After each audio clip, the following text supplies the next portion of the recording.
Pour mieux comprendre, le prix de transfert est un coût qui détermine les transactions entre les entités juridiques liées appartenant à une même entreprise multinationale. En Guinée, le constat est que le code des impôts actuellement en vigueur est incomplet sur la question. Le législateur a omis des détails encore plus importants.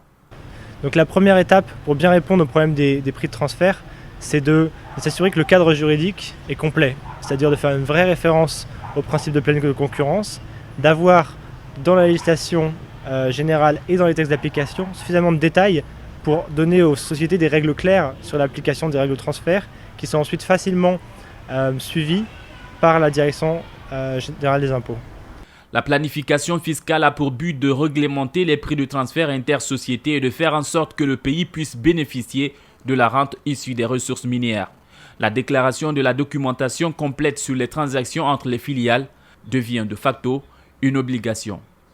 Il va falloir que l'État impose des règles strictes qui puissent vraiment amener ces compagnies minières à faire des déclarations dans le cadre, bien entendu, de leur transfert entre la filiale mère et les filiales qui évoluent dans notre pays. Ça va réduire les risques de manipulation des prix, ça va réduire considérablement les risques liés à tout ce qu'on appelle la spéculation financière dans le secteur minier.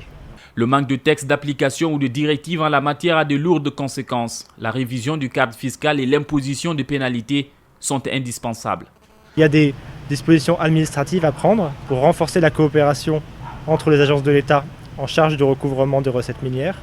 Il y a également un besoin renforcé d'information, de l'information de la part des sociétés minières, de la part des juridictions étrangères dans lesquelles sont situées les autres filiales de ces sociétés, et des informations sur les coûts généraux de l'industrie minière.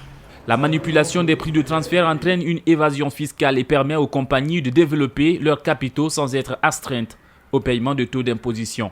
Une situation qui malheureusement échappe à l'État guinéen.